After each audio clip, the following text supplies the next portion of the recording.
So the coordinates for our 30-degree angle, remember we know our square root of 3 over 2 comma 1/2. And the 45-degree angle is really easy to remember because it's the same numbers in both places. And then for the 60-degree angle, we switch what we had for our 30, so it's the 1/2 comma square root of 3 over 2. Those tend to be the ones that if you're going to make a mistake and get them switched, the 30 and the 60 are the confusing ones. So that's what you have to kind of get memorized. I'm going to show you a trick using our hand in order to come up with what these values are. But there's our coordinates, right? Want to talk about our degree measures also.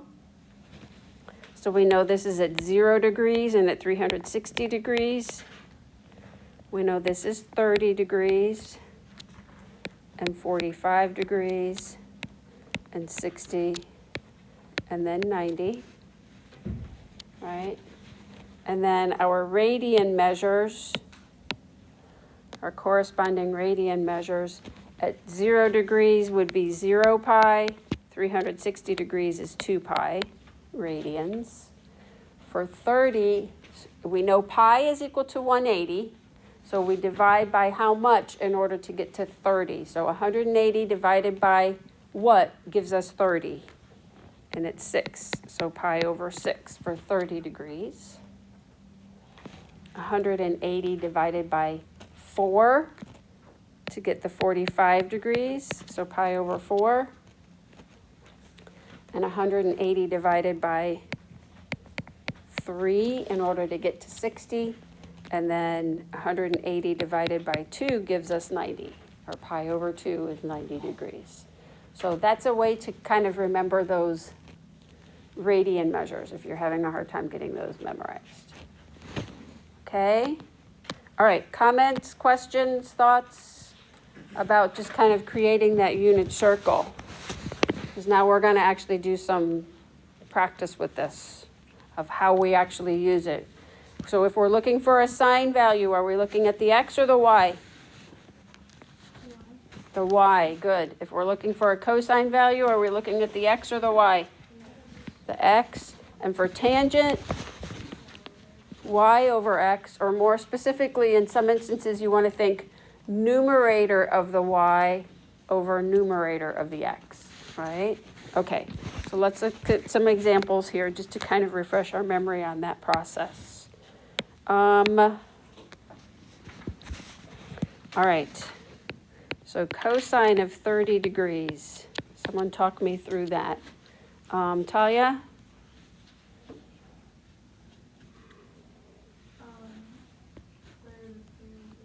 Good. We're going to go to 30 degrees. We're looking at the x coordinate, which is square root of 3 over 2. Excellent. All right, CJ, sine of 90 degrees. Sine 90. Wait, so is that pi over 2?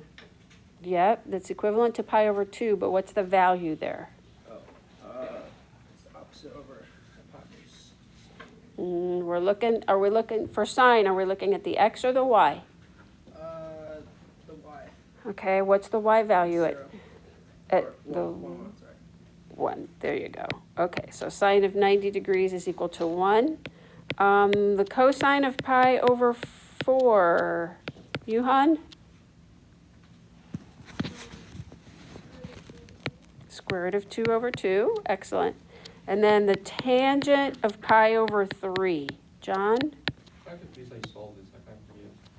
Okay, so tangent, remember we're looking for the numerator of the y over the numerator of the x, right? So at pi over 3, so find pi over 3 on your unit circle, which we know is 60 degrees.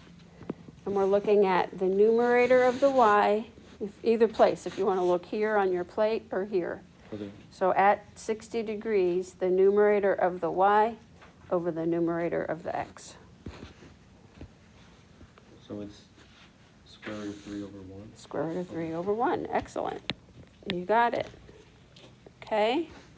All right, let's look at some more here. What about the This is a little bit trickier. This one's a little bit messier. What about the tangent of pi over 6? Kylie, what about that one?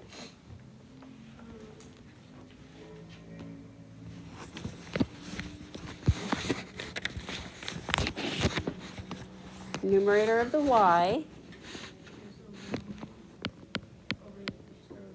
Good. 1 over square root of 3. And then we got to rationalize that, don't we? So root 3 over 3. Right? Okay.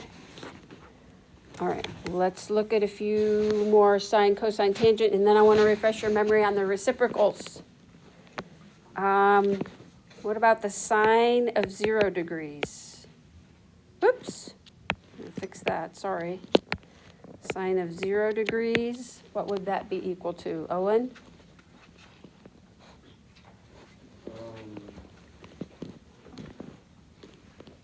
Zero. 0. You got it. That's right. Okay, the cosine of 60 degrees, Sophia? 1/2. Sounds good. And then the tangent of 45 degrees. Alex Leary?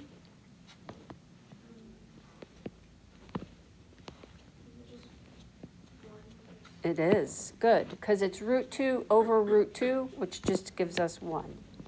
Right? Excellent. Okay. So that's sine, cosines, tangents. Let's refresh our memory on those reciprocal functions. So if I ask for the cosecant of 60 degrees, remember what we're going to do. Cosecant's the reciprocal of sine. So for sine, we know we look at the y value. And because we're doing reciprocal, we need to flip it. So if we go to 60 degrees, we look at the y value and we flip it, what do we get? This one's not very pretty. Sam, what do we get for that? 2 root 3 over 3. Beautiful. 2 root 3 over 3. Excellent. Good. Okay. Questions on that one? Look at that one again. Think about what you did. Go to 60 degrees, look at the y. We have to flip it because we're doing reciprocal. And then you got to rationalize also. All right, what about the secant of 45 degrees? Secant of 45 degrees. What are we going to do there? So go to 45 degrees. Are we looking at the x or the y? X. And we want to flip it. So when we flip it, we get 2 over root 2. And we got to rationalize. Those 2's divide out, and so we are just left with a root 2. And then the last one, cotangent of 60 degrees. That one, I just like to remember that cotangent is x over y. We know tangent's y over x, so numerator of the x over numerator of the y. So what's cotangent of 60 degrees going to be? Who's got that one? There you go, Lucy. Yes. Square root of 3 over 3. Excellent. Yeah, let's do these also. I goofed. I have these written somewhere else on my page. I have little notes all over. Cosecant of 0 degrees. So we're at 0 degrees. We're looking at the y, and we need to flip it. So be careful. At the y value is just 0. So let's think of that as 0 over 1 or 0 over 5, whatever number you want to use. If we flip that, what are we going to have? We're going to have 1 over 0, which is undefined. Good. Okay, what about the secant of 0 degrees? We go to that value, it's 1, or 1 over 1, and we flip that, we're still just going to get 1, aren't we? And then what about the tangent of 0 degrees? It's y over x. So what do we get for that? 0. Good. Okay.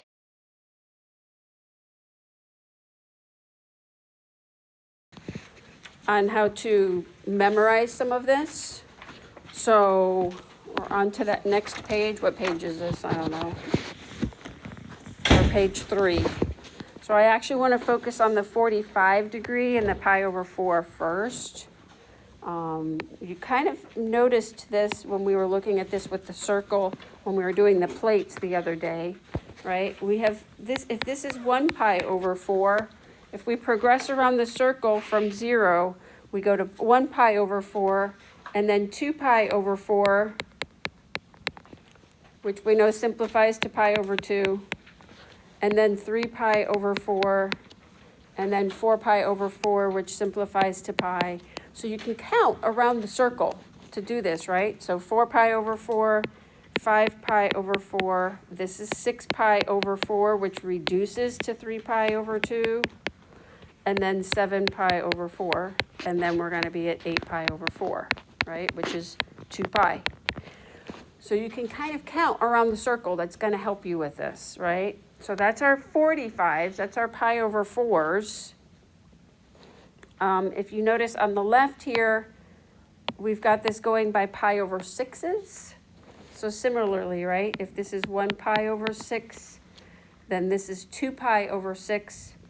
We're simplifying some fractions here, right? So 2 pi over 6 simplifies to pi over 3. This is 3 pi over 6, which simplifies to pi over 2. 4 pi over 6. 5 pi over 6, and then 6 pi over 6, which we know is equal to pi. So it can help for some people, I think, progressing around the circle and doing this counting of all of the different radian measures, that can be helpful, right? It's kind of personal preference. Let's keep going, though, here on this one.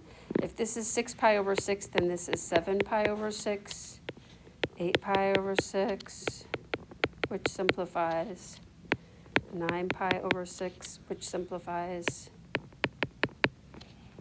10 pi over 6. And 11 pi over 6. And then this would be 12 pi over 6, which is 2 pi. Okay?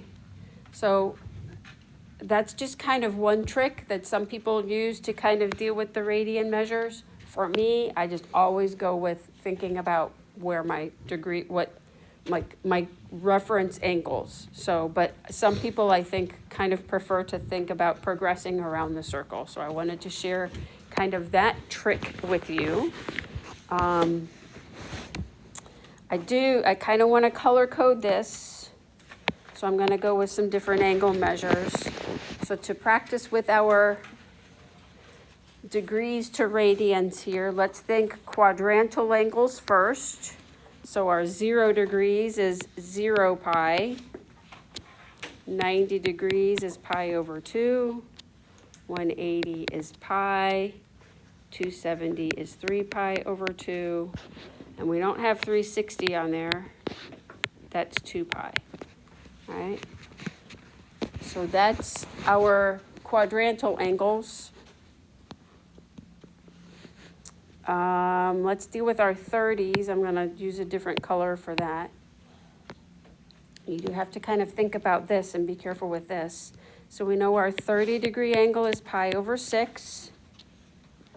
Our 30-degree reference angle in quadrant 2, if we do 180 minus 30, that's 150. So that's 5 pi over 6. Notice where that is.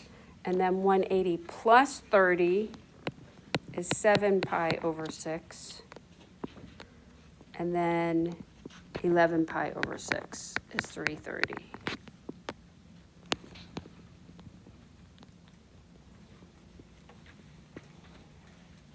All right, I'm going to change colors again.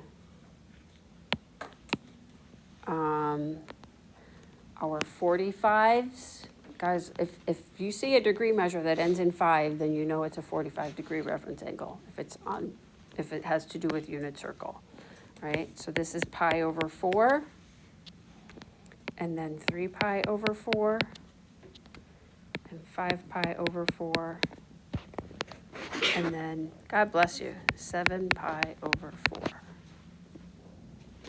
And then the last ones, so our 60 degrees, so pi over 3, 60 times 2 to get to 120, so 2 pi over 3, 60 times 4 to get to 240, and 60 times 5 to get to 300. So I'm just wanting you to kind of see, try to make some connections there with some of these. Okay, give you a second to kind of think through that and process that for a second. Questions?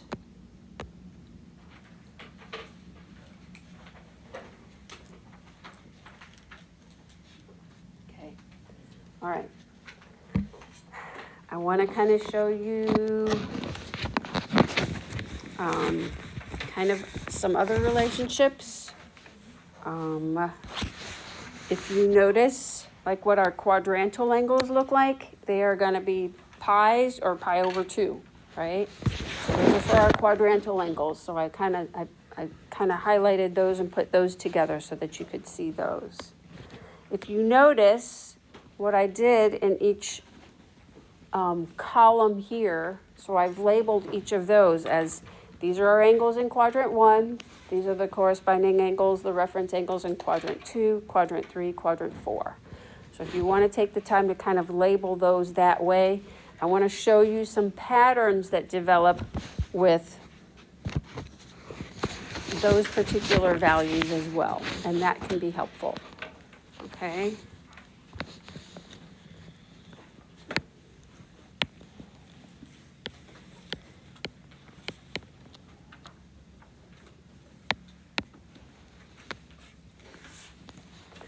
Okay, if you look, we've got our angles here in quadrant 1, right? Those are the angles that we've learned from our special right triangles. Take a look at the radian measures for quadrant 2. If you take a look at those radian measures for quadrant 2, so we have 5 pi over 6, 3 pi over 4, 2 pi over 3. How can we compare the numbers in our numerator compared to our denominator? In all of those, it's the same. What do you notice with a pattern there?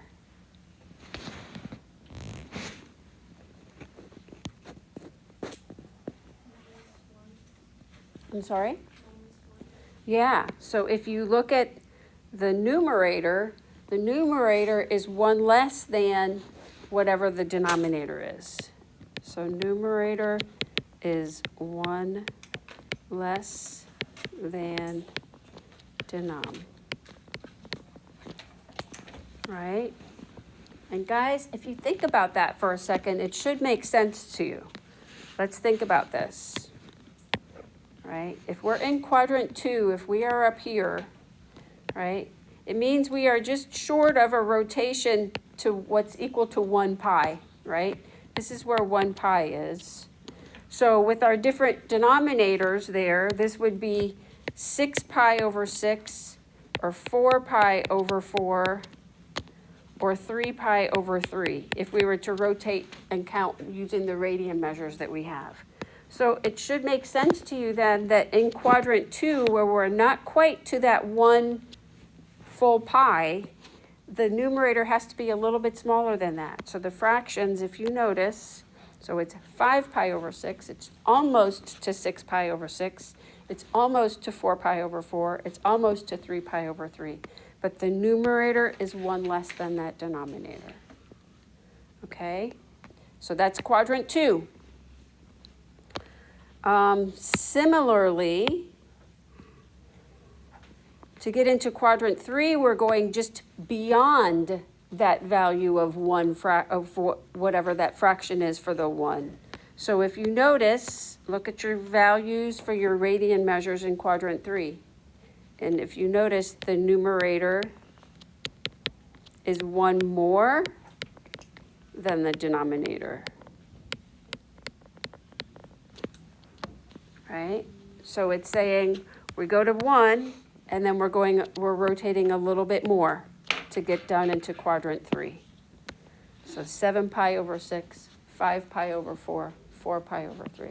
So it helps us just think about like where to look for a quadrant measure, right? When you all were doing those examples on the windows and you got to like 4 pi over 3, you have to kind of stop and think about where 4 pi over 3 is. You shouldn't have to like go through the whole circle to find that. Think about the fact that you know 4 pi over 3 has to be down here because the numerator is 1 more than the denominator, right? Okay, and then similarly here at the end, take a look at those values. What's happening here? What's the relationship? It's like 1 less than multiply. Yeah, 1 less than double, right? So to get to 2 pi, to get all the way around to where 2 pi would be, then we would be at 12 pi over 6, 8 pi over 4, 6 pi over 3, but we're just less than that. So the numerator in quadrant 4 is 1 less than double the denominator. Okay, so that can be helpful in terms of thinking about where the points are, okay? Or where the radian measures are. All right, I have a little bit more to share with you on this next page, and then I'm going to talk to you and show you how you can use your hand to help you remember what the values are for quadrant 1. So I'll talk to you about that, okay? All right, so there is a saying that I want you to write down here at the bottom. And the saying that they use, the mnemonic that they use to help remember this is all students take calculus. And so go ahead and get that written in, and then I will explain to you what that's helping you figure out.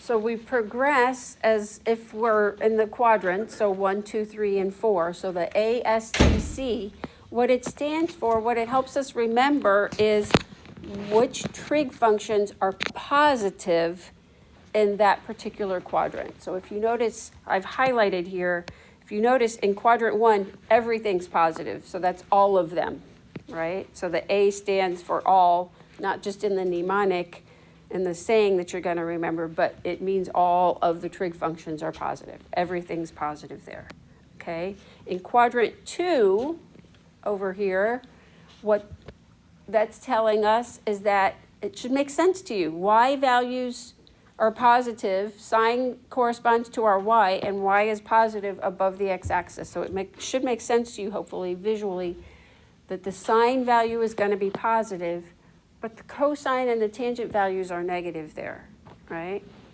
And then down in quadrant 3, but the T stands for tangent being positive in quadrant 3. And if you think about it, it's because if we do y over x, if we have a value that goes down and is negative, and then down again and is negative, if we do a negative divided by a negative, we get a positive. So tangent is positive in quadrant 3, and then cosine is positive in quadrant 4. Okay, there's another kind of visual that I want to share with you guys to kind of help you with this as well. So you may want to draw this like right down below. And this is just to show you where sine is positive, where cosine is positive, and where tangent is positive. So sine is positive, that means y values. So sine is positive. We know it's positive in quadrant 1, but it's also going to be positive in quadrant 2. So visually, if you think about it, sine being positive means we're above the x-axis, right? Up above. Whereas cosine being positive, if If you think about it, that's our x values being positive, so that means we're gonna go to the right.